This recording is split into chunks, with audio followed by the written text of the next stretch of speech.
खुलुमबाय बेयो बड'लेण्ड इंखं टेलिभिजन दिनै 15 एप्रिल 2021 बृहस्पतिबारखालि सानसेनि बरादखौ नोंथांमोननि खाथियाव लाबोदों आं सदानन्द दैमारिया।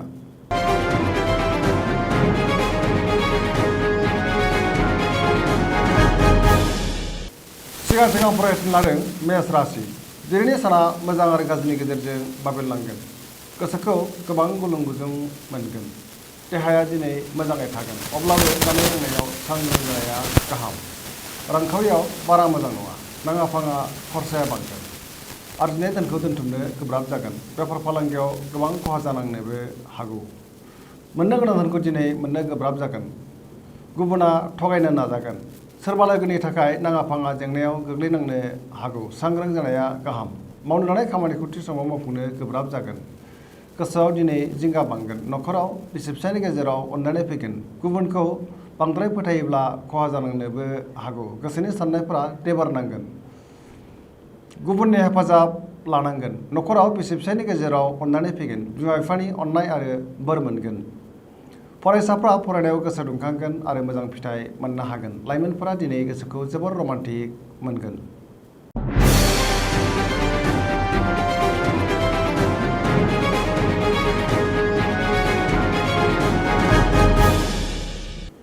वृष राशि दिनैनि साना मोजां आरो गाज्रिनि गेजेरजों बाबेनलांगोन। गोसोखौ जोबोर गुलुं गुजुं मोनगोन। मावनो लानाय खामानिखौ थि समाव मावफुंनो गोब्राब जागोन। समाजाव मान मोनगोन। रांखावरियाव बारा मोजां नङा। नाङा फाङा खरसाया बांगोन। अदेबानि बेफार बानिज्यआव मुलाम्फा मोननो हागोन। न'खराव बिसि फिसायनि गेजेराव अनलायनाय फैगोन। देहाया दिनै मोजाङै थागोन अब्लाबो जानाय लोंनायाव सांग्रां जानाया गाहाम। बबेबा गोरोन्थिनि थाखाय उनदाहा फैनो हागौ। सोरनिबा सायाव गोबां रागा जोंफ्लांगोन। फरायसाफ्रा फरायनायाव गोसो दुंखांगोन आरो मोजां फिथाइ मोननो हागोन। लाइमोनफोरनि गोसोआ दिनै जोबोर रमान्टिक जागोन। बबेबा धोरोमारि फोरबोआव बाहागो लानो खाबु मोनगोन।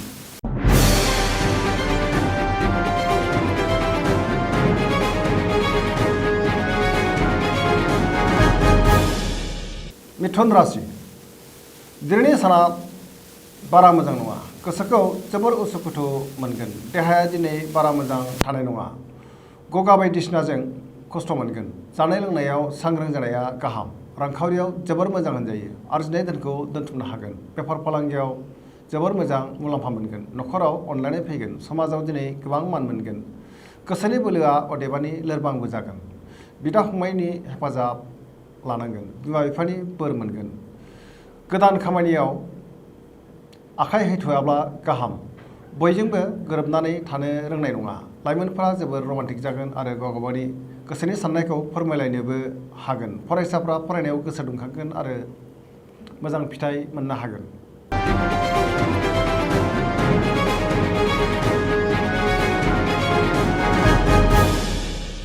कर्कट राशि दिनैनि साना जोबोर मोजां। गोसोखौ जोबोर गोजोननाय मोनगोन। सुथुरखौ फेजेननो हानानै बांसिन गोजोननाय मोनगोन। मावनो लानाय खामानिखौ थि समावनो मावफुंनो हागोन। रांखावरियाव जोबोर मोजां होनजायो। आरजिनाय धोनखौ दोनथुमनो हागोन। बेफार फालांगियाव गोबां मुलाम्फा मोनगोन। देहाया दिनै मोजाङै थागोन अब्लाबो जानाय लोंनायाव सांग्रां जानाया गाहाम। गुबुननि हेफाजाब मोनगोन। न'खराव बिसि फिसायनि गेजेराव अनलायनाय फैगोन। बिदा फंबायनि हेफाजाब मोनगोन। गुबुनजों मोजां सोमोन्दो लाखिनो रोंगोन। समाजाव गोबां मान मोनगोन। फरायसाफ्रा फरायनायाव गोसो दुंगोन आरो मोजां फिथाइ मोनगोन। सेंग्रा सिख्लाफ्रा गावबा गावनि गोसोनि साननायखौ फोरमायलायनोबो हागोन। पजिटिभ एनार्जिनि गोहोम गोग्लैगोन। सरासनस्रायै दिनैनि साना जोबोर मोजां आरो मोजाङैनो बारग'लांगोन।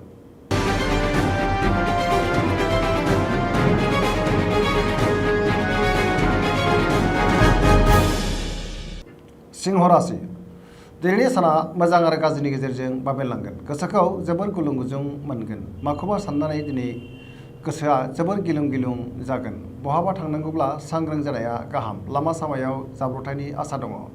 खैफोद जानो हागौ। मावनो लानाय खामानिखौ थि समाव मावफुंनो गोब्राब जागोन। रांखावरियाव जोबोर मोजां। आरजिनाय धोनखौ दोनथुमनो हागोन। मोननो गोनां धोनखौ दिनै मोननो हागोन। बेफार फालांगियाव जोबोर मोजां मुलाम्फा मोनगोन। न'खराव अनलायनाय फैगोन। गोसोनि बोलोआ अदेबानि लोरबां जागोन।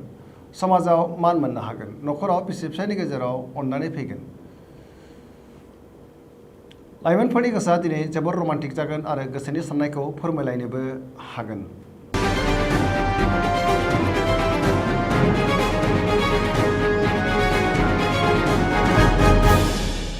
कन्या राशि दिनैनि साना बारा मोजां नङा। गोसोखौ जोबोर बेले बेजे आरो गुलुं गुजुं मोनगोन। गोसोनि साननायफोरा देबारनांगोन। गोसोआव जिंगाया बांगोन। समाजाव सोरजोंबा सोंखारि जानो हागौ। सांग्रां जानाया गाहाम। रांखावरियाव जोबोर मोजां। आरजिनाय धोनखौ दोनथुमनो हागोन। बेफार फालांगियाव मोजां मुलाम्फा मोनगोन। देहाया दिनै बारा मोजां थानाय नङा। जानाय लोंनायाव सांग्रां जानाया गाहाम। नखराव बिसि फिसायनि गेजेराव अननानै फैगोन। सोरबा लोगोआ खहा खालामनो नाजागोन। सांग्रांथिनि गोनांथि जागोन। नेगेटिभ एनार्जिनि गोहोम गोग्लैगोन। गुबुनजों जेबो गोरोबथा एबा रादाय खाथ'याब्ला मोजां, नङाब्ला इयुनाव जेंना सोमजिनो हागौ। लाइमोनफोरनि गोसोआ दिनै जोबोर आला खाला जागोन।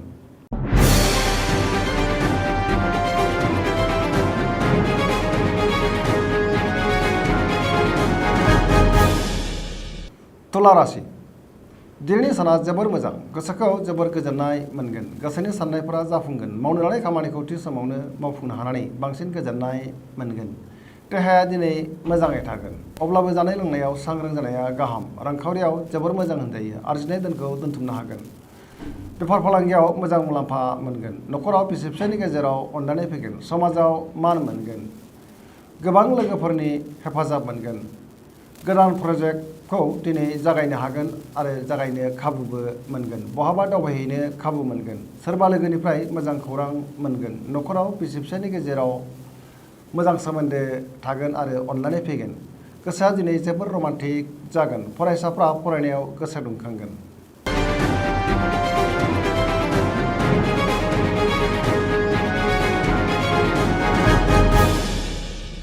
वृश्चिक राशि दिनैनि साना मोजां आरो गाज्रिनि गेजेरजों बाबेनलांगोन। गोसोखौ जोबोर गुलुं गुजुं मोनगोन। मावनो लानाय खामानिखौ थि समाव मावफुंनो गोब्राब जागोन। देहाया दिनै मोजाङै थागोन। अब्लाबो जानाय लोंनायाव सांग्रां जानाया गाहाम। गोसोनि साननायफोरा देबारनांगोन। गोसोनि बोलोआ लोरबां जागोन। नखराव बिसि फिसायनि गेजेराव अनलायनाय फैगोन। रांखावरियाव जोबोर मोजां होनजायो। आरजिनाय धोनखौ दोनथुमनो हागोन। बेफार फालांगियाव जोबोर मोजां मुलाम्फा मोनगोन। देहाया दिनै मोजाङै थागोन। अब्लाबो जानाय लोंनायाव सांग्रां जानाया गाहाम। समाजाव मान मोनगोन। बयजोंबो गोरोबनानै थानो रोंगोन। लाइमोनफोरा गावबा गावनि गोसोनि साननायखौ फोरमायलायनो हागोन आरो फरायसाफ्रा फरायनायाव गोसो दुंखांगोन।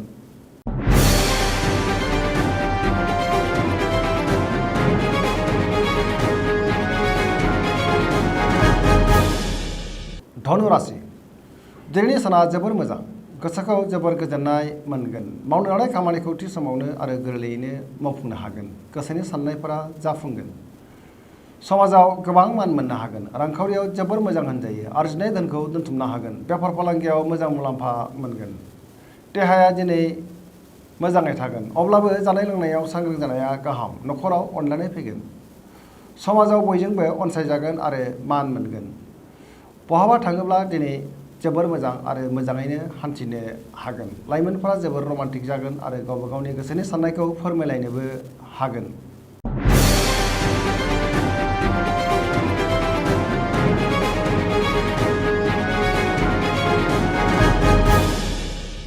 मकर राशि दिनैनि साना जोबोर मोजां। गोसोखौ जोबोर गोजोननाय मोनगोन। देहाया दिनै मोजाङै थागोन। अब्लाबो जानाय लोंनायाव सांग्रां जानाया गाहाम।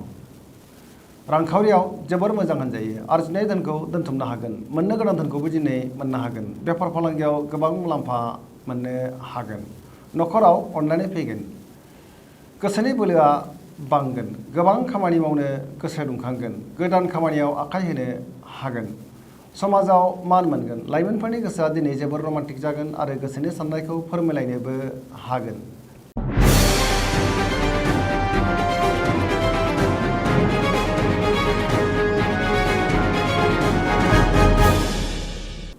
कुम्भ राशि दिनैनि साना मोजां आरो गाज्रिनि गेजेरजों बाबेनलांगोन। गोसोखौ जोबोर गुलुं गुजुं मोनगोन। माबा मोनसे गोरोन्थि मावफ्लांनानै गोबां खहा जानांनो हागौ। सोरबा लोगोआ थगायनो नाजागोन। सांग्रां जानाया गाहाम। मावनो लानाय खामानिखौ थि समाव मावफुंनो गोब्राब जागोन। रांखावरियाव मोजां होनजायो। आरजिनाय धोनखौ दोनथुमनो हागोन। बेफार फालांगियाव गोबां मुलाम्फा मोननो हागोन। देहाया दिनै मोजाङै थागोन। नखराव अनलायनाय फैगोन। सोरबा लोगोजों मानिबा जाहोनाव एना एनि जानो हागौ। सांग्रां जानाया गाहाम। नेगेटिभ एनार्जिनि गोहोम गोग्लैगोन।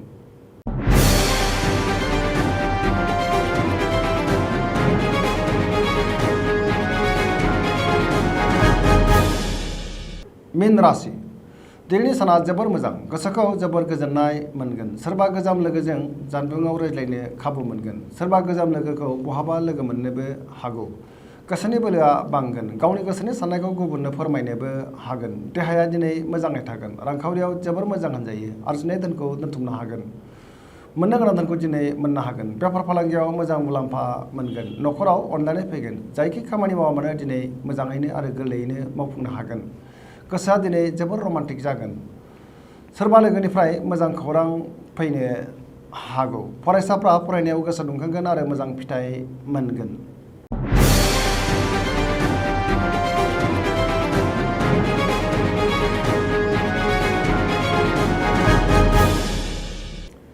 दिनैनि राशि फरायनाया एसेनोसै जोबनायाव बेखौनो खावलायो जाहाथे नोंथांमोना सानफ्रामबो जोंनि बे बड'लेण्ड इंखं टेलिभिजनखौ नायबाय थायो आरो साबस्क्राइब खालामो एसेनोसै गोजोन्थों।